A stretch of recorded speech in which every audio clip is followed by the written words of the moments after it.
সাধু সমাজহে ভগতী হয়। 2 নম্বৰ মহাপুণ্যৰ ফলত সুপুত্ৰ পায়।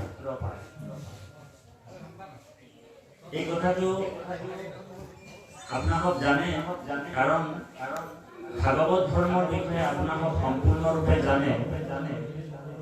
চাৰিচিত্ৰ যেতিয়া নাৰদে লগ পাইছিলে, নাৰদে প্ৰশ্ন কৰিছিলে যে হে চাৰিচিত্ৰ, আপোনালোক মহান আত্মা আৰু ভাগৱতৰ বিষয়ে আপোনালোক গোটেই ব্ৰহ্মাণ্ডটো ভাগৱতৰ চৰ্চা কৰি থাকে, ভাগৱত ধৰ্ম মানে কি? এই কথাটো আমাক অকণমান জনাব লাগিব, আমি অজ্ঞ। তেতিয়া চাৰিচিত্ৰই সনাতন সদানন্দ আৰু সনত কুমাৰে উত্তৰত কৈছে যে গোবিন্দৰ প্ৰিয় নাৰদ গুণা ভাগৱত ধৰ্ম আপুনিও জানে। গতিকে ভাগৱত ধৰ্মৰ কথাটো আপোনালোক সম্পূৰ্ণৰূপে জানে। বোলে কাটিবা পাৰো যোৰহাট জিলাৰ পৰা আহি আৰু বেলেগকে আপোনালোকক ভাগৱত ধৰ্ম শিকাবলৈ নাই। ঔ হৰি ঔ ৰাম। তাৰমানে কৃষ্ণক জানিলে সৰ্বস্ব জনা হয়। গীতাত এই কথাটো কৈছে। কৃষ্ণই অৰ্জুনক কৈছে তিনিটি মুখ জানি ললে আৰু তাৰ এটা আখৰ নাজানিলেও হয়। তথাপিও এই ভাগৱত ভকতে কথন মথন এই মহাসমুদ্ৰত ডুবি পৰম আনন্দ লাভ কৰে। ইহাক কথিবে ইহাক মথিবে, আৰু এই মহাভাগৱতৰ পৰা নৱ নৱ ৰস উৎপন্ন হয়, সদায় নতুন। এই নৱ নৱ ৰস ভকত ভোমোৰাই পান কৰি আনন্দত যিটো সংসাৰৰ দাবানৰ তিনিটা, এই তিনিটাকৰ পৰা মুক্ত হৈ থাকে। সেইকাৰণে ভকত ভোমোৰাই ভাগৱত শ্ৰৱণ কীৰ্তনটো নিৰন্তৰ কৰিব বিচাৰে। ঔ হৰি ঔ ৰাম। গতিকে মহাপুণ্যৰ ফলত সাধুসং হয় 1 নম্বৰ। 2 নম্বৰ মহাপুণ্যৰ ফলত সুপুত্ৰ পায়, বৈষ্ণৱ পুত্ৰ, যি আপোনালোক সকলো ভকত, আপোনালোক সম্পূৰ্ণৰূপে সকলো বৈষ্ণৱ। মহাপুণ্যৰ ফলত সুপুত্ৰ পায়, বৈষ্ণৱ পুত্ৰ। ভক্ত প্ৰহ্লাদক নৃসিংহ মহাপ্ৰভু কৈছে বৈষ্ণৱ পুত্ৰ প্ৰেৰিত হৈ যায় 21 পুৰুষ তুমি কৰিলা উদ্ধাৰ। হে ভক্ত প্ৰহ্লাদ, আজিৰ পৰা এনেকুৱা এটা সংবিধান মই বনোৱা নাছিলো। হে ভক্ত প্ৰহ্লাদ, আজিৰ পৰা এনেকুৱা এটা মই সংবিধান বনোৱা নাছিলো যে পিতাই ভক্তি কৰিলে পুত্ৰ উদ্ধাৰ হয়, পুতেকে ভক্তি কৰিলে পিতৃ উদ্ধাৰ হয়। এনেকুৱা সংবিধান মই আগত বনোৱা নাছিলো। আজিৰ পৰা মই এটা নতুন সংবিধান তোমাৰ কাৰণে বনাবলগীয়া হৈ গ'ল। ভক্ত প্ৰহ্লাদে কৈছে প্ৰভু বোলে কি সংবিধান আপুনি বনায়? বোলে আজিৰ পৰা এটা সংবিধান ঘোষিত কৰি দিয়া হ'ল যে বৈষ্ণৱ পুত্ৰ হৈ তই যা 21 পুৰুষ তুমি কৰিলা উদ্ধাৰ। 21 পুৰুষ উদ্ধাৰ কৰাৰ দায়িত্ব তুমি তোমাক অৰ্পণ কৰা। তোমাৰ নিচিনা যদি বৈষ্ণৱ পুত্ৰ হৈ যায়, সেইজন পুত্ৰ 21টা পুৰুষ উদ্ধাৰ কৰিব। বোলে ওপৰৰ 7 পুৰুষ, মাজৰ 7 পুৰুষ, আৰু যি জন্মই হোৱা নাই সেই 7 মিলাই 21 পুৰুষ। নৃসিংহ মুৰাৰী এই দায়িত্বটো ভক্ত প্ৰহ্লাদক কৈছে। কিন্তু আমাৰ জগতগুৰু শ্ৰীমন্ত শংকৰদেৱে কীৰ্তনত কৈছে যে 21 পুৰুষ 22 পুৰুষ পিছৰ কথা। বোলে যিটো নাম নেৰৈ মুখে পাইলা মুখ্য মহামুখে, জানা কৃষ্ণ দুষ্ট ভৈল তাক, গুৰু ভৈলা জগতৰ কৰিলে ক হিতু ন। বোলে কোটি কোটি পুৰুষ উদ্ধাৰ। বোলে 1 পুৰুষ 2 পুৰুষ 21 পুৰুষ বাদ দিয়া, বোলে কোটি কোটি পুৰুষৰ উদ্ধাৰ কৰাৰ দায়িত্বটো দি দিলে। বোলে ঔ হৰি ঔ ৰাম। তেনেহ'লে মহাপুণ্যৰ ফলত বৈষ্ণৱ পুত্ৰ পায়। আৰু 3 নম্বৰ মহাপুণ্যৰ ফলত সুভাৰ্যা পায়। ভাৰ্যা মানে পত্নী, আইগৰাকী। মহাপুণ্যৰ ফলত সুভাৰ্যা পায়। ভাৰ্যা মানে পত্নী, যিগৰাকী আয়ে ভক্তিৰ দিশত ঠেলি দিব আপোনাক, নামক যাবলৈ বাধা নিদিব, ভাগৱত পাঠত আহিবলৈ বাধা নিদিয়ে, বাৰে বাৰে কৈ থাকে যে ভাগৱতত দেৰি হৈছে, আপুনি যোৱা নাই ইমান দেৰিলৈকে, ভকত আহিও গুচি যাব।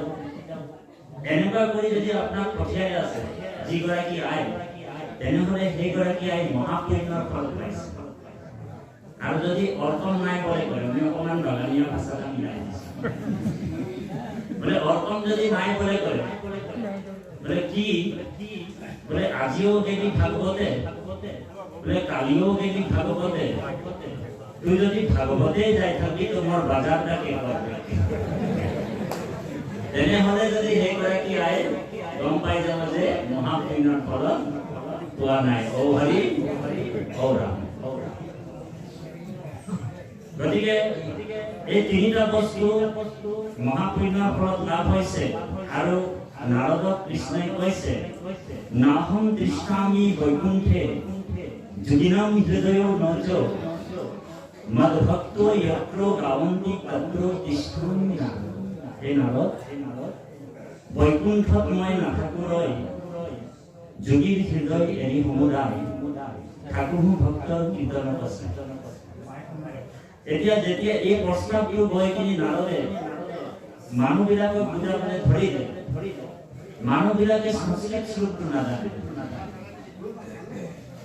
বোলে কি কৰে কথা বোলে কোনোজনে বোলে কথাটো বুজি পোৱা নাই প্ৰভু।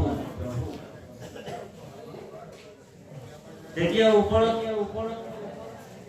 ভগৱন্তক কলে যে পৃথিৱীৰ মধ্যৰ মানুহখিনিয়ে সংস্কৃতটো বুজি পোৱা নাই, ঈশ্বৰ তুমি কৃপা কৰা। তেতিয়া এই সকলো গৈ কিনি ভগৱন্তক যেতিয়া নাৰদে যেতিয়া কৰে এখেতৰ প্ৰস্তাৱটো, ভগৱন্তই কৈছে মইতো অসমীয়া ভাষাটো বুজি নাপাওঁ, ঔ হৰি ঔ ৰাম। তেওঁলোক যদি সংস্কৃত নাজানে তেনেহ'লে মইতো অসমীয়া ভাষাটোত প্ৰাৰ্থনা কৰি থাকিলে নাজানো, এতিয়া কি হ'ব ঘটনাটো?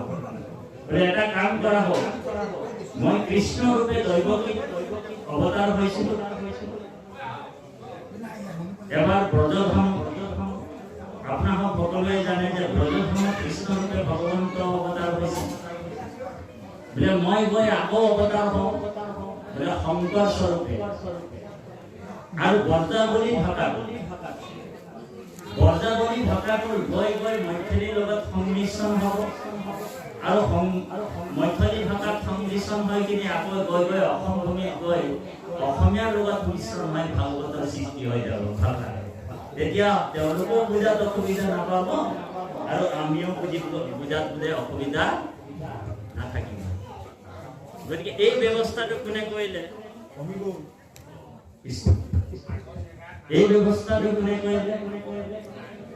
জগতগুৰু শ্ৰীমন্ত শংকৰদেৱ। গতিকে গুৰু আৰু কৃষ্ণ এক,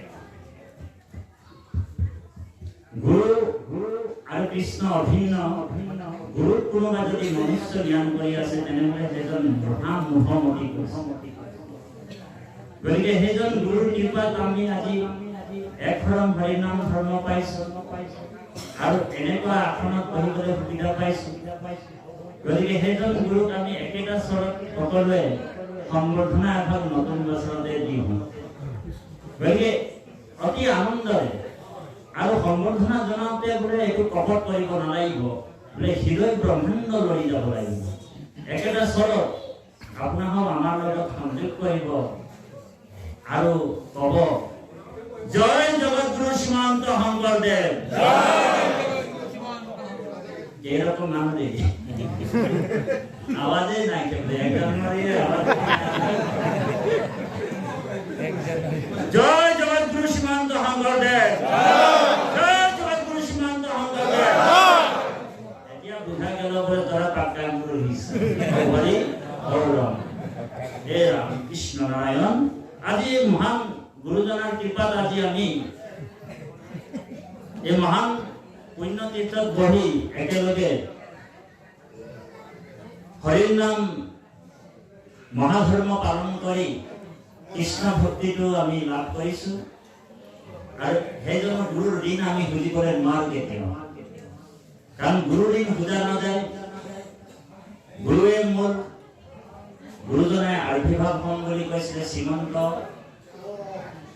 শংকৰ গুৰুৱে কুৰুক্ষেত্ৰ উপপুৰাণত এই তত্ত্বটো কৈছিলে যে মই পূৰ্ব দিশত অৱতাৰ হম। অৱতাৰ শব্দৰ অৰ্থ হৈছে অপ্ৰপঞ্চ ইয়াতে প্ৰপঞ্চ অৱতাৰণম অৱতাৰ। অপ্ৰপঞ্চৰ পৰা প্ৰপঞ্চলৈ কৃষ্ণ ভগৱন্ত পুৰুষ নামি অহাটোকে অৱতাৰ বুলি কৈছে। ভগৱন্তৰ জন্ম নহয়, নাহি জন্ম তোমাৰ তথাপি জন্ম ধৰা। ভগৱন্ত নামি অহাটোকে অৱতাৰ বুলি কৈছে। এই অপ্ৰপঞ্চ পৰা প্ৰপঞ্চলৈ, এই ব্ৰহ্মাণ্ডখনক প্ৰপঞ্চ জনতাৰণৰ, প্ৰপঞ্চ ব্ৰহ্মাণ্ডৰ তাৰণৰ কাৰণে ভগৱন্ত নামি আহিছে। আৰু চৌধ্য ব্ৰহ্মাণ্ডৰ ওপৰত বৈকুণ্ঠ বুলি কৈছে। আৰু চৌধ্য ব্ৰহ্মাণ্ডৰ মংগলৰ অৰ্থে জগতগুৰু শ্ৰীমন্ত শংকৰ গুৰুৱে প্ৰসংগ কৰাৰ কাৰণে চৌধ্য প্ৰসংগ ঔহৰি ঔৰাম। চৌধ্য ব্ৰহ্মাণ্ডৰ মংগলৰ কাৰণে প্ৰসংগ কৰিছিলে গুৰুজনে, সেইকাৰণে চৌধ্য প্ৰসংগ। ভগৱন্ত অৱতাৰ হয় যদা যদস্য ধৰ্মস্য ক্ষয়ো বৃদ্ধিস্য পাপো মনঃ তদাতু ভগৱানিস্য আত্মনং সৃজন্তে হৰি। নিজকে নিজে সৃষ্টি কৰে। যদা যদস্য ধৰ্মস্য ক্ষয়ো বৃদ্ধিস্য পাপো মনঃ তদাতু ভগৱানিস্য আত্মনং সৃজন্তে হৰি। নিজকে নিজে সৃষ্টি কৰি মৎস্য কুৰ্ম অনেক অৱতাৰ হয় ভগৱন্ত গোটেই জগতক দেখুৱাব বিচাৰিছে যে মই গোটেই জগতটোৱে মোৰ, বিষ্ণু ইদম জগত, গোটেই জগতটোৱে মোৰ। আৰু দেৱেষ্টি ইতি বিষ্ণু, মই ব্যাপক হিচাপে সকলোৰ হৃদয়তে থাকো। বোলে কম বেছি পৰিমাণে নহয় দেই বাৰু, বোলে ইয়াত অলপ বেছি, বোলে ঢেকীয়া খোৱা নামঘৰতে বোলে ভগৱান দা বেছি আছে 100%, আৰু বোলে আঠখিলীয়া নামঘৰতে বোলে বেছি আছে 100% ভগৱান দা আছে, আৰু আমদানি গোটতে বোলে 20% ভগৱান আছে। এখন কোনো কথা নাথাকে, এনেকুৱা কোনো কথা নাথাকে। ভগৱন্ত কৈছে অৰ্জুনক, হে অৰ্জুন, মই সকলোৰ হৃদয়ত সম্পূৰ্ণৰূপে আছো, সমস্ত ভূততে মই পৰিপূৰ্ণৰূপে আছো। কি বুলি ক'লে ভগৱানে? সৰ্বস্ব সাহং হৃদয় সন্নিবিষ্ট। হে অৰ্জুন, মই সকলোৰ হৃদয়ত সমান পৰিমাণে আছো। গীতাত কৈছে সকলো প্ৰাণীৰ মই আত্মা অন্তৰ্যামী, শুভাশুভ ফলদাতা সাক্ষী ৰূপে স্বামী। সকলো প্ৰাণীৰ মই আত্মা অন্তৰ্যামী, শুভাশুভ ফলদাতা সাক্ষী ৰূপে স্বামী। উদ্ধৱকো ভগৱন্ত কৃষ্ণই এই ৰহস্য ভক্তিত কৈছে যে হে উদ্ধৱ, সৰ্বেশ্ব ভূতেশ্ব ভূতা আত্মা অৱস্থিত।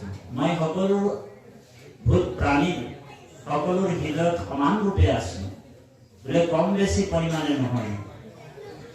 আৰু জগতগুৰু শ্ৰীমন্ত শংকৰ গুৰু ভক্তি ৰত্নাকৰ গ্ৰন্থত এই মহান তত্ত্বটোকে কৈছে, ও বাহিৰে ভিতৰে জানা সমস্ত ভূততে, পৰিপূৰ্ণ ৰূপে আছো মই মহেশ্বৰ।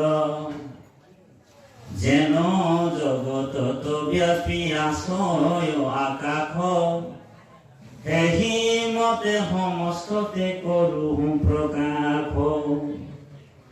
নুচুয় দুখ গুণ মুক জগতৰ, সেই মতে বিচাৰিবা সমস্ত ভূততে। যত দেখা চৰাচৰ হৰিময় নিৰন্তৰ, হৰি বিনে নাহিকে পৃথক। যিজন ভকতিহীন সি দেখে হৰিক ভিন্ন, হৰিৰ মায়াই তাক মোহে। গতিকে সমস্ত ভূততে মই সম্পূৰ্ণৰূপে আছো। এই মহান তত্ত্বটো আমাৰ গুৰুজনাই দৰ্শনটো আমাক দিলে। আৰু পূৰ্ব দিশত অৱতাৰ হম বুলি নাৰদক কৈছিলে যে শ্ৰীমন্ত ঈশ্বৰ দেৱ পূৰ্ব দশে বিৰজতে ধৰ্ম সনাতনম য়েস্য প্ৰকাশ্য ক্ষিতিমণ্ডলে অকৃতি কৰ্ম নাশয় সৎসঙ্গ চ লভয়তে নৰহ ভগবন্ধ কৌল মলঞ্চ নাশন।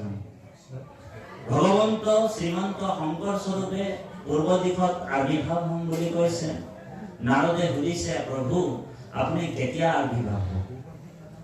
তেতিয়া ভগৱন্তই কৈছে যে গুপ্তম হৰিয়ম দশ বৈষ্ণৱম বিপুলম কীৰ্তি দেৱতা হৰি শংকৰে ৰূপেনো নিজ ভক্তি প্ৰচাৰয়তে। যেতিয়া হৰি নামটো দেৱতাসকলে গুপ্ত কৰিব তেতিয়া মই পূৰ্ব দিশত কৌল আদ্যগতে কলিৰ আগমনত কৌল আদ্যগতে বৰ্ষে বটোদৰ্বা গ্ৰাম বিষ্ণু ৰৱতী ৰৈসতি বকাৰাদি নামানি সকাৰাদি হৰিৰা অকৃত্যে ভক্তি পন্থ বৰ্ণিতম কৃষ্ণ চৰিত্ৰ।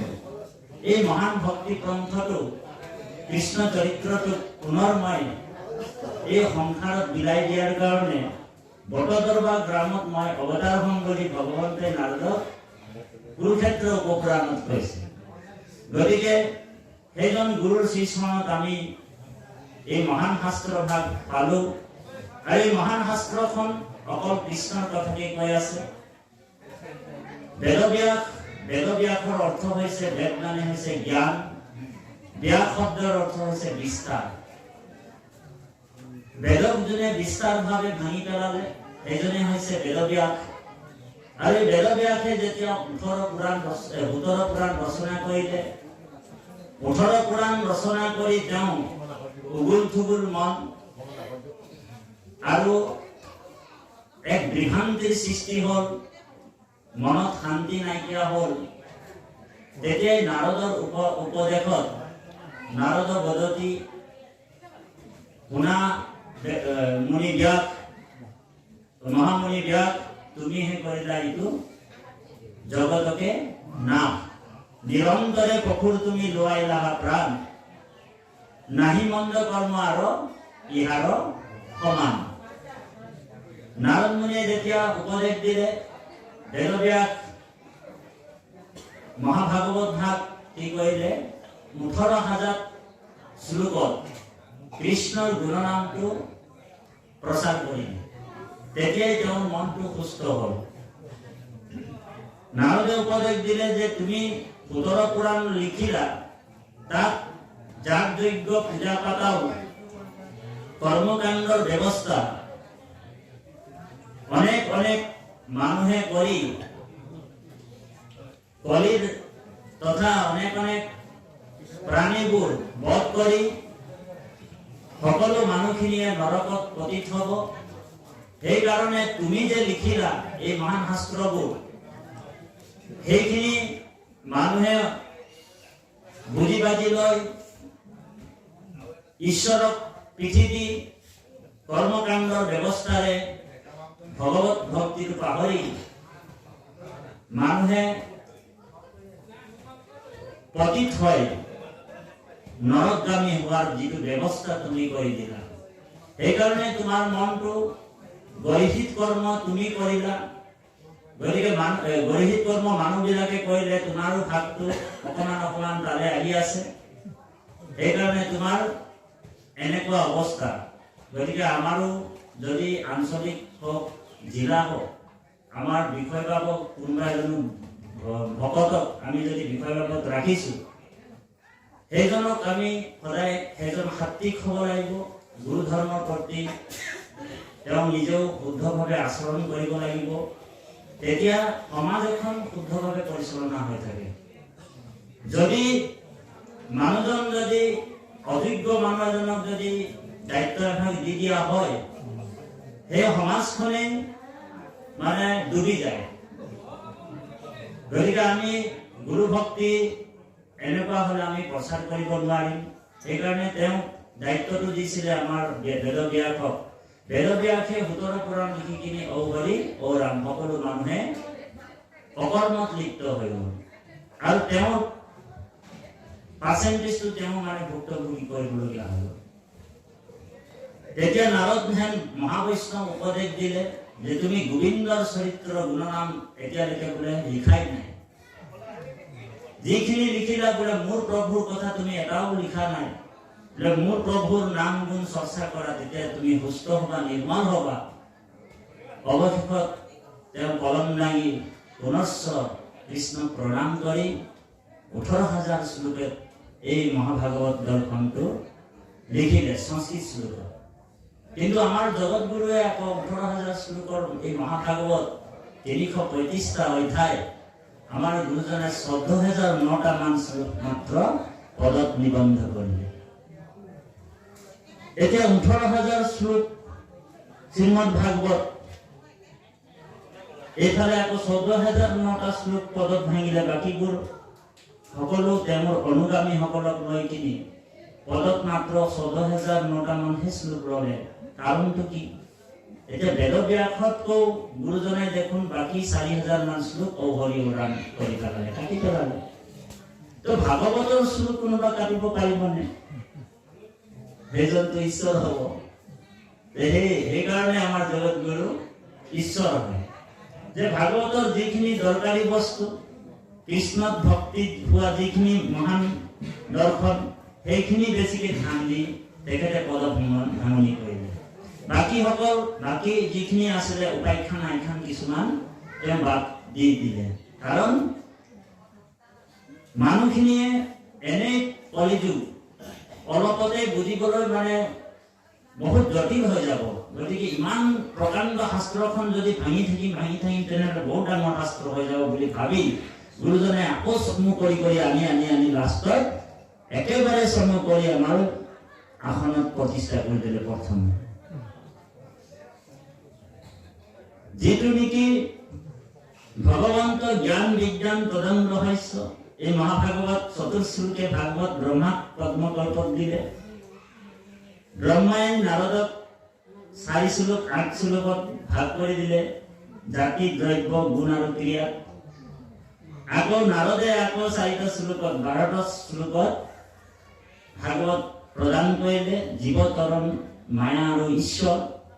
এই 12 শ্লোকটো কি কৰিলে? বেদব্যাসে 18,000 শ্লোক কৰি পেলালে। আকৌ এই 18,000 শ্লোকো আমাৰ জগতগুৰুৱে পাই কিনি কি কৰিলে? যে দেখিলে যে কৃষ্ণ ভক্তিটো কৰবাত অকণমান কমি আছে, আখ্যানৰ কথাটো বেছি আছে। সেইখিনি আখ্যানবোৰ গুচাই কি কৰিলে? আৰু গুৰুজনাই দেখিলে যে কৃষ্ণ ভক্তিটো অতি সোনকালে হ'ব লাগিব আৰু সকলোৱে কৃষ্ণক জানি পাব লাগে। সেইকাৰণে গুৰুজনাই চমুকে অকণমান আৰু এই মহাভাগৱতৰ দৰ্শনটো আনি দিলে। এতিয়া বাপজনে ক'লে যে ভাকাৰং ভাবুকং জ্ঞং গকাৰং জ্ঞানং উদ্ভৱম ৱাবকাৰং বৈষ্ণৱী জ্ঞান আৰু তকাৰং তত্ত্ব দৰ্শনম। ভাগৱত এই মহাভাগৱত শ্লোকত যি সৃষ্টি কৰিছে, ভাগৱত ভাবিবলৈ কৈছে। আপোনালোক জানে, বাপজনো কৈ গ'ল সুন্দৰভাৱে ব্যাখ্যা, আমাৰ উদ্বোধক পৰম শ্ৰদ্ধাৰ বাপজন। এতিয়া এই মহাভাগৱত ভাগত আমি যদি শাস্ত্ৰ বা কিতাপ বুলি ভাবি থাকো, ভাবিবলৈ কৈছে যিহেতু, আমি যদি ভাগৱত ভাগত যদি আমি শাস্ত্ৰ বা কিতাপ বুলি ভাবি থাকো, তেনেহ'লে আমাৰ মাৰাত্মক ভুল হ'ব। উদ্ধৱক যেতিয়া কৃষ্ণই কৈছিলে, উদ্ধৱ মহন্ত একেবাৰ কৃষ্ণ আৰু যাব, দাপৰ যুগ শেষ হ'ব, দাপৰ যুগৰ আয়ু হৈছে 8,64,000 বছৰ, কৃষ্ণ ধাৰাধাম এৰি বৈকুণ্ঠলৈ যাব, এই কথাটো উদ্ধৱ মহন্তই বুজি পাই গ'ল। উদ্ধৱ মহন্ত যেতিয়া বুজি পাই গ'ল, এই উদ্ধৱে ভগৱন্ত কৃষ্ণৰ চৰণ কমল নিৰীক্ষণ কৰি প্ৰবাহ তীৰ্থ নদীৰ পাৰত নিৰ্জন স্থানত কৃষ্ণ বহি আছিলে, এজোপা আহত গছৰ তলত। দুটা বস্তুৰ ওপৰত কৃষ্ণক নিৰীক্ষণ কৰি গৈ পালেহি। 1 নম্বৰ হৈছে কৃষ্ণৰ গাৰ শৰীৰৰ পৰা তুলসীৰ ঘান উৎপন্ন হয়, 1 নম্বৰ। আৰু 2 নম্বৰ, কৃষ্ণৰ চৰণ কমলত খোজ কাঢ়িলে ভগৱন্তৰ পাঁচটা চিহ্ন বহি বহি যায় ধ্বজ ব্ৰজ দেৱ পংকজ আৰু অংকুশ এই চিহ্নটোক নিৰীক্ষণ কৰি কৰি উদ্ধৱ মহন্ত গৈ কৃষ্ণৰ শ্ৰীচৰণ কমলত থাপ মাৰি ধৰি ল'লে আৰু অনেক বিলাপ কৰিবলৈ আৰম্ভ কৰিলে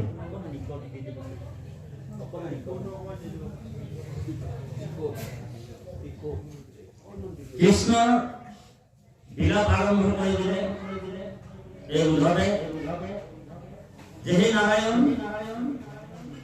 যে তুমি এতিয়া যাবলৈ হৈছা নাৰায়ণ শব্দৰ অৰ্থটো কল্পৰ পৰা আহিছে চাৰিও বেদৰ চাৰি অক্ষৰ এই নাৰায়ণ নাম সেইকাৰণে গুৰুজনাই কৈছে যে প্ৰথমে প্ৰণাম ব্ৰহ্ম ৰূপী সনাতন নাৰায়ণ হৈছে নাটো হৈছে না ঋগু ৰা যজু শা सामे या परिकीर्तिता अथर्वे नो प्रोक्तम मुनियो वदन्ति नारायण এই চাৰি বেদৰ পৰা চাৰিটা অংশহে ব্ৰহ্মাই লৈ আনি ঈশ্বৰক সন্তুষ্ট কৰিবলৈ একমাত্ৰ উপায় কি বুলি যেতিয়া ব্ৰহ্মাক সুধিলে নাৰদে তেতিয়া কৈছে যে ঈশ্বৰক সন্তুষ্ট কৰিবলৈ বহুত শিক্ষাৰ প্ৰয়োজন নাই নালাগে ভক্তিত দেৱ নিজ লিখি বহুত বেদ শাস্ত্ৰ অনেক নাজানিলেও কিন্তু দুটা বস্তু তুমি ভালকে বুজি ল'ব লাগিব যে ঈশ্বৰ সন্তুষ্ট হোৱাৰ এক নম্বৰ উপায় হৈছে ঈশ্বৰৰ নাম আৰু দুই নম্বৰ সমস্ত ভূততে ঈশ্বৰ মই দেখিব পাৰিলে অভ্যাস কৰিলে মানে ঈশ্বৰ সন্তুষ্ট ঈশ্বৰৰ সন্তুষ্টিৰ এক নম্বৰ উপায়টো আমাৰ শ্ৰী শ্ৰী মাধৱদেৱে কৈছে চাৰিও বেদৰ চাৰিও অক্ষৰ কাৰকাৰী আনি ব্ৰহ্মদেৱে বেকত কৰিয়া থৈলা নাৰায়ণ নাম নামতকে ওপৰত কোনো নাই নাম হৈছে সুপ্ৰিম সোল হেহি নাম লয়া কৰো আমি শুদ্ধ চিতকায়া হৰি সন্তোষৰ কাৰণ আনো নাজানো এবার হইছে নাম এক নম্বর উপায় গুরুর মন্ত্র আর দুই নম্বর হইছে দয়ায়া সর্বে ভূতেষু সকল জীবর প্রতি দয়া সকল জীবর প্রতি যেতিয়া দয়া কৰিব তেতিয়া ঈশ্বৰ সন্তুষ্ট হয় দয়ায়া সৰ্বে ভূতেষু সন্তুষ্টে কেন কেনবা সন্তুষ্টি লাগিব যেতিয়া আপোনাৰ জীৱনত মোৰ জীৱনত যেতিয়া সন্তুষ্ট আহি যাব তেতিয়া ভগৱন্ত ঈশ্বৰ প্ৰসন্ন হৈ থাকে দয়ায়া সৰ্বে ভূতেষু সন্তুষ্টে এন কানি কেনবা সৰ্ব ইন্দ্ৰিয় উপশমতা আশিতুষ্য জনাৰ্দন যেতিয়া ইন্দ্ৰিয়বোৰ লাহে লাহে দমন হ'ব তেতিয়া ঈশ্বৰ অটোমেটিক আপোনাক প্ৰসন্ন হৈ যাব আপোনাক বেলকে ভগতে জানে সেইকাৰণে নাম নেয় এই নাৰায়ণ ৰূপী প্ৰভু ভগবন্ত সপ্ত বৈকুণ্ঠৰ কথা ব্যাখ্যা কৰি যায় নাৰায়ণ সপ্ত বৈকুণ্ঠত অনেক অনেক ৰূপত সাতটা বৈকুণ্ঠত থাকে আজি যিটো প্ৰাথমিকৰ নাম পুষ্পবিলাস বুলি কৈছে সেই ভাগো হৈছে এখন বৈকুণ্ঠৰ সাতটা বৈকুণ্ঠ কনক দত্ত শ্বেতবিলাস পুষ্পবিলাস গুৰুধাম বৃন্দাবন ধাম এনেকুৱা কৰি সাতটা বৈকুণ্ঠ আছে গতিকে বিভিন্ন ৰূপত নাৰায়ণ প্ৰতিষ্ঠা হৈছে ইয়াতে ভাগৱতৰ কথাৰ মাজত আমি এতিয়া সোমাই যাম জয় জয় কৃষ্ণ কৃপা ময় মহেশ্বৰ যাৰ আজ্ঞা হিৰে বহে ব্ৰহ্মা হৰি হৰ এতিয়া লাগিল লেখা যে ইয়াত দেখোন যাৰ আজ্ঞা হিৰে বহে ব্ৰহ্মা হৰি আৰু হৰৰ কথা কৈছে এতিয়া ব্ৰহ্মা হৰি কথা কৈছে হৰৰ কথা কৈছে, হৰ মানে জীৱ। এতিয়া মহাযোগ ঈশ্বৰ, মহেশ্বৰ, ভগৱন্তৰ নাম হৈছে মহা ঈশ্বৰ। ভগৱন্ত মহানতকো মহান আৰু সূক্ষ্মতকো সূক্ষ্ম। বেদত কৈছে অনুৰ্ণি অনিয়ম মহতো মহিয়ম। ভগৱন্ত মানে মহানতকো মহান আৰু সূক্ষ্মতকো সূক্ষ্ম। মহানতকো মহান হৈ গোটেই ব্ৰহ্মাণ্ডখনত আৱৰি আছে ঈশ্বৰ। অনাদি পাতনত গুৰুজনে কৈছে বাৰু, আৰু সূক্ষ্ম ৰূপে সকলোৰ হৃদয়ত আছে ক্ষুদ্ৰ ব্ৰহ্মাণ্ড হিচাপে।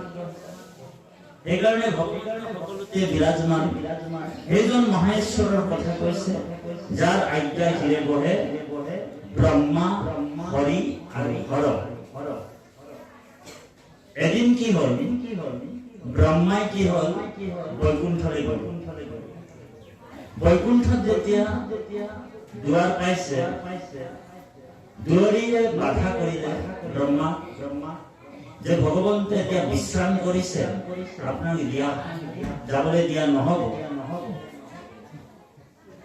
এটা কাম কৰা হওক যে মই প্ৰভুক জগাই আহোঁ, জগি লওঁ, তাৰপিছতে তোমাক এন্ট্ৰি কৰিবলৈ দিম। চিধা চিধি দৌৰি গৈ প্ৰভু ভগৱন্তক জগালে। ভগৱন্তে ক'লে কোন আহিছে? বোলে ব্ৰহ্মা আহিছে। বোলে কোনটো লোকৰ ব্ৰহ্মা আহিছে? এই কথাটো ব্ৰহ্মাই দুৱাৰ মুখত ৰৈ কিনি শুনি আছিল যে কোনটো লোকৰ ব্ৰহ্মা আহিছে। বোলে আহি কৰি দিয়া। ব্ৰহ্মাই গৈ চিধা সোমাই গ'ল, কৃষ্ণক স্তুতি কৰিলে। ব্ৰহ্মাৰ স্তুতিটো আপোনালোক জানে, দশম স্কন্ধ ভাগৱতত কৈছে যে অগ্ৰতে খমিও দুখ জগত নিবাস। অগ্ৰতে খমিও দুখ জগত নিবাস, হেন কৃপা কৰিলোক বুলন্তদু দাস। গৰ্ভতে থাকুন্তে উদৰত ভালৈ পাৱে, তাৰো অপৰাধ নধৰে যেন মাৱে। বোলে গৰ্ভত যেনেকে শিশুটো থাকোঁতে ইফালে ইফালে লাভ মাৰি থাকে, মাকে শিশুটোৰ প্ৰতি কেতিয়াও বিদ্বেষ নকৰে। মোৰে সন্তান আৰু মাৰিছেতো মাৰিছে, হৰি এই স্তুতিটো ব্ৰহ্মাই কৰিছে। অগৰ্ভতে থাকুন্ত উদৰত ঘাটে পাওঁ, তাৰো অপৰাধ ধৰে যেন মাৱে। তোমাৰ কুখিত আছো চৰাচৰ যত, আমি দুখিত পক্ষমি মুকদাম গৌৰ। এই মহান স্তুতিটো যেতিয়া ব্ৰহ্মাই কৰিবলৈ আৰম্ভ কৰি দিলে, ভগৱন্তে কৈছে যে হে ব্ৰহ্মা, যে মোৰ ব্ৰহ্মাণ্ডটো ঠিক আছে, কেনেকুৱা চলিছে? সৃষ্টিৰ দায়িত্বটো তোমাক দিয়া হৈছিলে, সৃষ্টিৰ দায়িত্বটো তুমি সুন্দৰভাৱে পালন কৰিছা ব্ৰহ্মা। ব্ৰহ্মাই কৈছে আপোনাৰ কৃপাত, কৃষ্ণৰ কৃপাতে ব্ৰহ্মাৰ পহিলা জ্ঞান, কৃষ্ণ কৃপা বিনে কাৰ্য ভাবিবাক টান।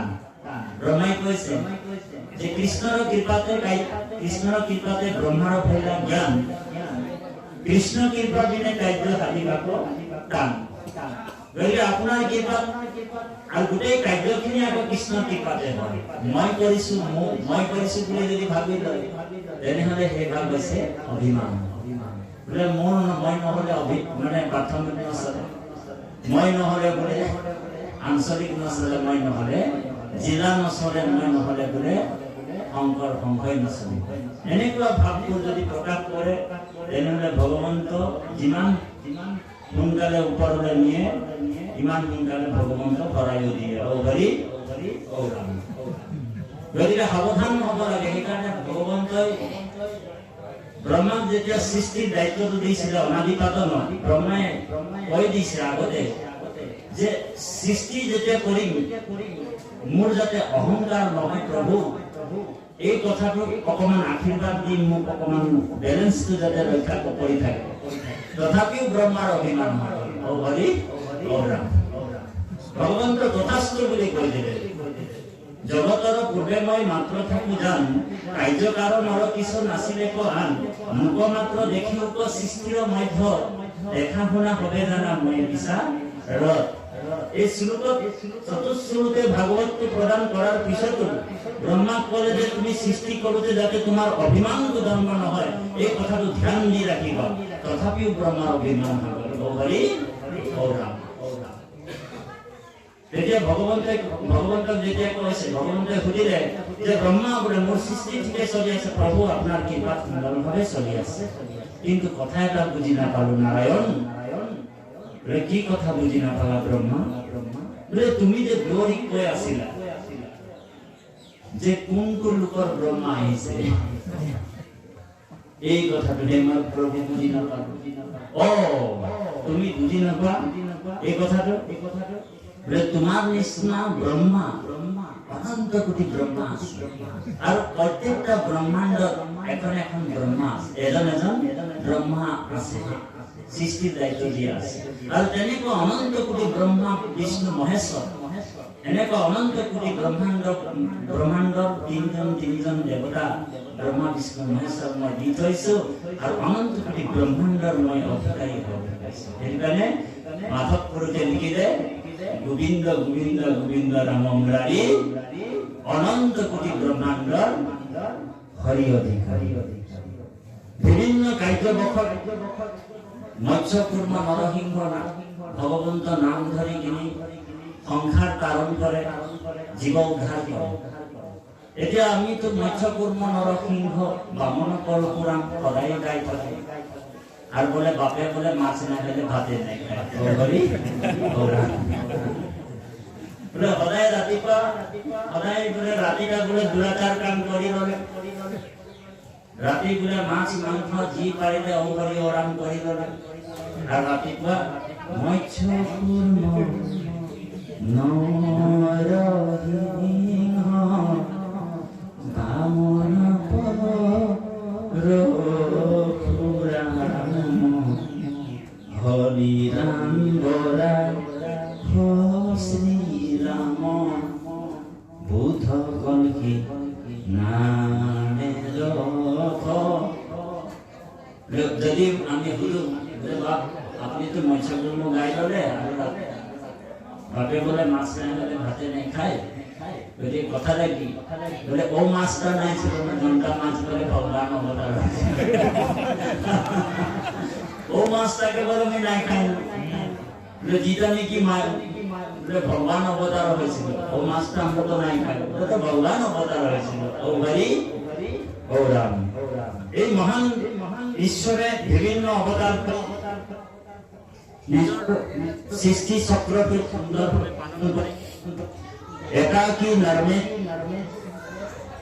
বিশ্বমতে মাই সৃষ্টি সৃজন্তে হরি অকলে অকলে ভগৱন্তই গোটেই জগতখনক সৃষ্টি কৰে আকৌ অকলে অকলে থাকিওতো এটা ঘৰত বেয়া পায় যে সৃষ্টিটো নিৰ্মাণ হ'ব লাগিব এতিয়া এই নাভিৰ পৰা পদ্ম কমলৰ দ্বাৰা ব্ৰহ্মাক সৃষ্টি কৰিলে ব্ৰহ্মাক সৃষ্টি কৰিলে ব্ৰহ্মাই কৈছে মই কোন ইটো কিবা বিধি নাজানো বিধি একো গম পোৱা নাই যে মই কৰ পৰা এইটো কি কথা ই কি কৰিলে ব্ৰহ্মাই যিটো পদ্মৰ পৰা উপজিছিল সেই তন্ত্ৰয়েদি সেই পদুম ফুলৰ ঠাইটি দি গৈ সোমাই চাইছে যে ইয়াৰ পাম নেকি একো নাপালে অনন্ত কোটি কোটি হাজাৰ হাজাৰ বয়ে থাকিল একোৱে নাই শূন্য আকৌ ৰিপিট ঘূৰি আহি এটা মাত শুনিলে তপ তপ তপ তপ গান এতিয়া কৈছে যে ব্ৰহ্মা এতিয়া তুমি তপস্যা কৰা তপস্যাৰ ফলত ভগৱন্ত আগফালে খাৰা হ'ব সেইকাৰণে ভকতে সদায় ভগৱন্তক ধ্যান কৰে তপ কৰে তপস্যা কৰে যিসকল ভজন লোৱা ভক্ত দুটা কীৰ্তন সদায় ধ্যান ৰাখে যে ভগৱন্ত তেখেতৰ সাধনাৰ ফলত কৃষ্ণক দৰ্শন পায়। এই ব্ৰহ্মাকে মহান জ্ঞানগুৰু ঈশ্বৰে প্ৰদান কৰি পিছত চতুৰ্শ্লোকীয় ভাগৱত দিলে। এই মহাভাগৱত শাস্ত্ৰ বা কিতাপ নহয়, ভাগৱত কি হয়? যেতিয়া উদ্ধৱে থাপ মাৰি কৃষ্ণক ধৰি দিলে যে প্ৰভু আপুনি যোৱাৰ পিছত কলিযুগ আহিব। বহুত গুৰুত্বপূৰ্ণ কথা। আপুনি যোৱাৰ পিছত কলিযুগ আহিব আৰু কলিযুগটো বহুত ডেঞ্জাৰ যুগ হ'ব। কৃষ্ণ থকালৈকে কলি আহিব পৰা নাই। কৃষ্ণ যোৱা মানে কলি প্ৰৱেশ হৈ যাব। কৃষ্ণ কালিনা অধৰ্মে মিত্ৰেনো বাধিতা ধাৰিও ধুনা। কলি অধৰ্মৰ লগত মিত্ৰতা কৰিব। তাৰ লগত অধৰ্মৰ লগত। কলিৰ এক নম্বৰ প্ৰেম। আমিতো প্ৰেম পাতো মানুহৰ লগত, বন্ধু কাৰ লগত পাতো? যিজন একেবাৰে ববাইক বুলি কয় সেইজনৰ লগত বেছিকে প্ৰেম পাতো, কাৰণ তেওঁৰ লগত মিলা মিলিটো চলি থাকে। ও হৰি ও ৰাম। কলিয়ে অধৰ্মৰ লগত মিত্ৰতা কৰিব আৰু গ্ৰাম দেশ ৰাজ্য সকলো জেগাত কলিময় কৰি পেলালে। সকলো জেগাই বোলে সব জেগাই বোলে ভাং মিক্স কৰি দিলে, সব কুঁৱাই বোলে ভাং মিক্স কৰি দিলে। যে বোলে ইয়াৰ পানী খাবে ওয়ে নিশা হৈ যাবে। ও হৰি ও ৰাম। সকলো জেগাতে কলিৰ প্ৰভাৱ। কলিযুগটো বহুত ডেঞ্জাৰ, বহুত দুষ্ট। অ পৰম দুৰ্জন কলি পাপৰ সাগৰ পাপ নকৰম দায়াত নাহি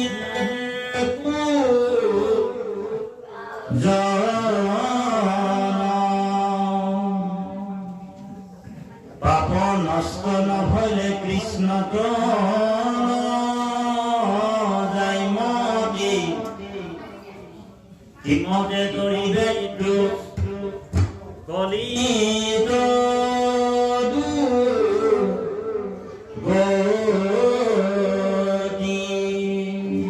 পৰম দুৰ্জন কলি পাপৰ সাগৰ পাপ নকৰম দায়াত নাহি একো জন। দ্বাদশ খণ্ড ভাগৱত। পৰম দুৰ্জন কলি পাপৰ সাগৰ। কি সাগৰ বোলে? পাপেৰ সাগৰ। পাপ নকৰম নন্তা নাহি একো জন। পাপ নকৰা মানে সন্ত মহন্ত গোসাঁই লাগিলে যিয়ে হওক বোলে কলি আহি কিনে অকণমান হলক ফুলিটা ৰলাই দিব। ও হৰি ও ৰাম। গোটেই গ্ৰাম দেশ কলিৰ গ্ৰাহত গ্ৰাহিত হৈ যাব। আৰু হৈছে নাই হলে ডাঙৰ ডাঙৰ নামঘৰ কিবা তালা নাই লাগি যাব। ও হৰি ও ৰাম। ডাঙৰ ডাঙৰ নামঘৰবোৰ তলা লাগি গৈছে বোলে কলি সোমাই গল। বুজিছেনে প্ৰভু? ভাগৱত সদায় কৃষ্ণ ভক্তিৰ ফালে প্ৰাধান্য কৰিছে। আৰু য'ত কপট থাকিব তাত কলি থাকিব, আৰু য'ত আনন্দ থাকিব তাত কৃষ্ণ থাকিব। সেইকাৰণে ভগৱন্তক 11টা আনন্দেৰে উপাধি দিছে। সচিদানন্দ, ঘনানন্দ, সচ্চিদ আনন্দ, নিৰ্গুণ ব্ৰহ্ম কৃষ্ণ 11টা আনন্দৰে উপাধি দিছে। সচ্চিদ আনন্দ, ঘনানন্দ, প্ৰেমানন্দ, ৰূপানন্দ, সহজানন্দ, প্ৰেম অনেক আনন্দৰ যিজন। য'ত আনন্দ থাকিব সেই সমাজখন সুন্দৰভাৱে চলি থাকিব। আৰু আজি এইটো প্ৰত্যক্ষভাৱে আমি দেখা পাইছো। ও হৰি ও ৰাম। নহলে মানে ভাগৱত ব্যাখ্যাত বোলে 10 জন আহি যায়। এই আনন্দটো কৰিবলৈ হলে সকলোৱে সকলোক সন্মান জনাব লাগিব। আজি অহা দুদিনমানৰ আগত আমাৰ অধিৱেশন আহি আছে। অধিৱেশনে আমাক অধিৱেশনৰ নাম শুনাৰ লগে লগে আমাৰ গাৰ শিহৰণি এটা উৎপন্ন হয় যে আত্মাৰ লগত মিলন হ'ব। লক্ষ লক্ষ ভকতক দৰ্শন পাম। এই মহান সংগঠন একাত্মক হ'বলৈ যিটো সুবিধা দিছে একমাত্ৰ মজিয়া হৈছে শ্ৰীমন্ত শংকৰদেৱ সংঘ। কোনো এটা সমাজত এনেকুৱা ধৰণৰ ভকত সেৱা, ভকত শুশ্ৰূষা, একেলগে একেটা চৰুত খোৱা, জাতি ধৰ্ম বৰ্ণ নিৰ্বিশেষে কৰাৰ কোনো এটা অনুষ্ঠানে এনেকুৱা নাই বা সংস্থা কেৱল শ্ৰীমন্ত শংকৰদেৱ সংঘ। সেইকাৰণে আৰু এফাল জয়ধ্বনি দিব লাগিব, জয় শ্ৰীমন্ত শংকৰদেৱ সংঘ। গতিকে এই মহান দৰ্শনটো আমাৰ কোনোবা যদি ভক্তি শিকিবলৈ আছে তেনেহলে শংকৰ সংঘলৈ আহিছে। শংকৰ সংঘ কি শিকায়? জীৱন প্ৰক্ৰিয়া কেনেকুৱা চলে। শংকৰ সংঘই আদৰ্শ শিকায়। শংকৰ সংঘই যিটো আত্মাৰ পৰিচয় সেইটো সকলোকে জনাই দিয়ে। আমি কৰ পৰা আহিলো, কলৈ যাম আৰু কি কৰিব লাগিব, এইটো শংকৰ সংঘয়ে শিকাই আছে। আৰু এনেকুৱা এটা মহান অনুষ্ঠানত আমি আছো। কোনোবা যদি শংকৰ সংঘত সোমাই আছে, শংকৰ সংঘত সোমাই আছে, যদি জন্ম দিলো, বিয়া পাতিব লাগিব, সমাজ এখনৰ প্ৰচাৰ দায়িত্বত থকাৰ কাৰণে আমি এই কথাখিনি ক'বলগীয়া হৈছে। অনুষ্ঠান এভাগ লাগিব, কাৰণ কোনোবা এজনতো বিয়োগ হ'ব, ককা দেউতা আজু কোনোবাটো বিয়োগ হ'ব, তো সমাজ এখনে উদ্ধাৰ কৰে। সেই বুলি কোনোবা যদি আছে, শংকৰ সংঘত আছে, বেছি দিন টিকি নাথাকে। ও হৰি ও ৰাম। নিস্বাৰ্থভাৱে প্ৰেম ভাৱে কৃষ্ণক জানিলে, কৃষ্ণ ভক্তিটো সম্পূৰ্ণৰূপে জানিলে, সেইজনেহে শ্ৰীমন্ত শংকৰদেৱ সংঘক নিস্বাৰ্থভাৱে কাম কৰি এক ভক্তিৰ আন্দোলন, এক ভক্তিৰ জোৱাৰ সৃষ্টি কৰিব। সেই গুৰুজনাৰ আচল দৰ্শন আপুনি আচৰি ধৰ্ম আনক শিকাব। ঈশ্বৰ কৃষ্ণক কোটি কোটি নমস্কাৰ কৰিছে। নম নম মধু মধু ৰিপু মহাহৰি, অন্তৰ্য উত্তম আতি হৈ জাকস্মৰা। যাৰ নাম স্মৰণ কৰাৰ লগে লগে, স্মৰণম মাত্ৰেণ জন্ম সংসাৰো বন্ধনো বিমজ্জতে। যাৰ নাম স্মৰণ কৰাৰ লগে লগে অন্তৰ্য উদ্ধাৰ হয়, প্ৰতিটিও পাৰ হয়, পাৱন হৈ যায়। পাৱন মানে গংগাক কৈছে, গংগাৰ নিচিনা পবিত্ৰ হৈ যায়। সেইজনে হৈছে পৰম ঈশ্বৰ কৃষ্ণ, পতিত পাৱন। আমি পতিত, তেওঁ পাৱন। গুৰুজনে এই দৰ্শনটোৱে কৈছে যে নাহি ভক্তিত জাতি অজাতি বিচাৰ, কৃষ্ণ ভক্তি সমস্তৰে অধিকাৰ। হনুমানটো এটা বান্দৰ আছিল। এটা যুগ পাৰ হৈ গ'ল, মাত্ৰ 3জন ভকত ওলাইছিলে। তাৰ ভিতৰত এজন হৈছে ৰাক্ষস আৰু দুটা হৈছে জন্তু। মানুহ নোলালে এটা যুগ পাৰ হৈ গ'ল। এটা যুগ পাৰ হৈ গ'ল, 3জন ভকত ওলাইছে। আৰু বোলে ভকত হ'বলৈ নোৱাৰিলে, দাপৰ যুগত 3জন মাত্ৰ ভকত হ'ল। বোলে কোন 3জন হয়? উদ্ধৱ, বিদুৰ আৰু মৈত্ৰেয়, যিজনৰ কথা আমি কৈ আছো। কিন্তু কলি যুগত আকৌ সকলোৱে ভকত হ'ব পাৰিব। গুৰুজনাই ক'লে, কলিত কীৰ্তন কৰিয়া নিশ্চয় লোক সুবিধাক ভক্তি। এই সুবিধাটো সকলোৰ কাৰণে গুৰুজনাই আমাৰ ব্যৱস্থা কৰি দিলে। সেইজন অন্ত্যযুগ উত্তম আতি হৈ জাকস্মৰি, সমস্ত জগত উদ্ধাৰক যাৰ নাম, হেনয় কৃষ্ণক কৰো সহস্ৰ প্ৰণাম। অৰ্জুনক কৃষ্ণে কৈছে, আগে ভৈলা মোৰ নাম, পাছে ভৈলো মই। আগে মোৰ নামটো হৈছে, পাছত মই হৈছে। প্ৰথমে নাম হৈছে, তাৰপিছতে মই হৈছে। গতিকে নাম বস্তুটো স্মৰণ কৰিব লাগিব। নাম ল'বলৈ হ'লে মানে আপুনি এনে সংঘৰ নীতি আদৰ্শ প্ৰণালীৰ মতেতো আপুনি ল'বই লাগিব, কিন্তু নাম ল'বলৈ হ'লে কিন্তু আপুনি অপবিত্ৰ পবিত্ৰ অনেক অৱস্থাত যদি থাকে তথাপিও ঈশ্বৰক নাম ল'ব পাৰে। এই কথাটো আমি গুৰুজনাৰ শ্ৰী শ্ৰী মাধৱদেৱে কৈছে, অপবিত্ৰ পবিত্ৰ হইবা যদি সমস্ত অৱস্থা পায়া আছে। কমলৰ লোচন যিটো সোমৰে যিজন ঈশ্বৰৰ নাম লয় তেওঁ বাহ্যিক আৰু আভ্যন্তৰিক এই দুইটাই পবিত্ৰ হ'ব পাৰে নাম স্মৰণ কৰি। এই সুবিধাটো দিছে। প্ৰণালীবদ্ধভাৱে আপুনি নাম স্মৰণ কৰিব লাগে, এইটো বাধ্যবাধকতা, এইটো কৰিবই লাগে। এইটো সংবিধানৰ নীতি। যিটো জেগাত সংবিধানটো দিছে সেই সংবিধান মতে কৰিব লাগে। সেইকাৰণে আমাৰ গুৰুজনাই নাম কেনেকুৱা ল'ব লাগে, সুন্দৰভাৱে নামৰ গাঁথনি এটা দি দিছে আৰু মালা আকৃতিৰ নিচিনা গাঁথনি দি দিছে। উদাহৰণ হৈছে বাৰু যথেষ্ট। এই কথাটো নামঘোষাতে কৈছে, হৰি কীৰ্তনৰ সময়ে যিজনে থাকে আনৰ কথা পাতি, তাৰ আগফালে কম নেকি বাৰু? হৰি কীৰ্তনৰ সময়ে যিজনে থাকে আনৰ কথা পাতি, অন্তকালে নিয়া তাক যম দূতে। কোনে নিব? যম দূতে। কৰয় উগ্ৰ শাস্তি, শাস্তি নোখোৱাই ভাল। ও হৰি ও ৰাম, মনে মনে থাকাই ভাল। আৰু মনে মনে থকা মানে কথা এটা আছে, ইয়াত নীৰৱতা গ্ৰহণ কৰিব বুলি লিখি ৰখাৰ পিছত আপুনি মনে মনে থাকক, আপুনি মনে মনে থাকক বুলি কোৱাৰ কিবা অৰ্থ আছে? সেইকাৰণে গুৰুজনে আমাৰ লিখি থৈছে, লিখি থকাৰ পিছতো যদি আমি কথা পাতি থাকো। সেইকাৰণে শ্ৰোতা দুই প্ৰকাৰ। এক নম্বৰ হৈছে আমি কৃষ্ণ নিৰ্গুণ কৃষ্ণৰ আজি 2-3 ঘণ্টা ইয়াত চৰ্চা কৰিবলৈ আহিলো। নৱবৰ্ষ, ইংৰাজী নৱবৰ্ষ। এইটো ইংৰাজী নৱবৰ্ষ দেই, আমাৰ অসমীয়া নৱবৰ্ষ নহয়।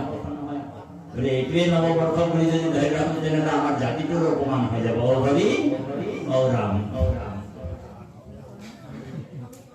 ইংৰাজী নৱবৰ্ষ কিছুমানতো পাহৰিয়ে গ'ল। মই মতলীয়া হৈ কিনে এইটোৱে নৱবৰ্ষ বুলি একদম ধান ভোৰ খাই বৈ দোকান বজাৰ কৰি ও হৰি ও ৰাম হৈ জীৱনটোকে পাহৰি গ'ল।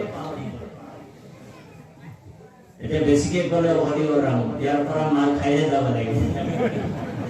তাঁতি আনিলে মাটি, তাঁতিয়ে কৈছে আকৌ গুৰু ধৰ্ম আমাক শিকাবলৈ আহিছে। সেইটোৱে হ'ব কথা। গতিকে আমি নোকোৱাই ভাল। আমাৰ কথাবোৰ সদায় সাৰ বজায়।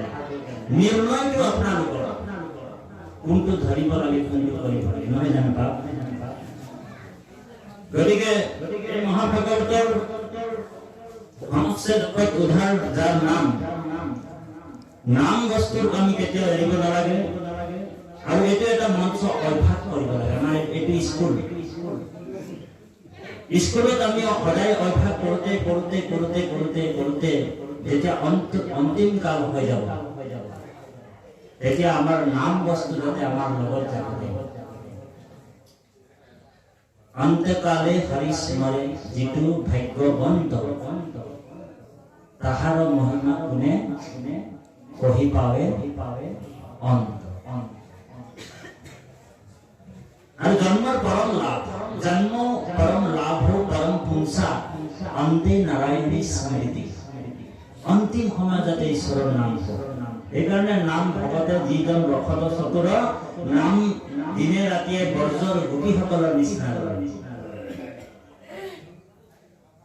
ধেনুক দুহন্তে বালক নিচুকান্তে, গাৰুলে যেতিয়া মাৰ্জনা কৰি থাকে তেতিয়াও নাম হয় না বাৰু? অনেক অনেক কৰ্মত আমি নাম ল'ব লাগে। নাম বস্তু আমি এৰিব নালাগে। বোলে নাম অকল কৰে নামঘৰে যাই কৰি দিব লাগে, এৰকম যদি ভাবেলি তেনেহলে ও হৰি ও ৰাম, বাপজন কৃষ্ণ।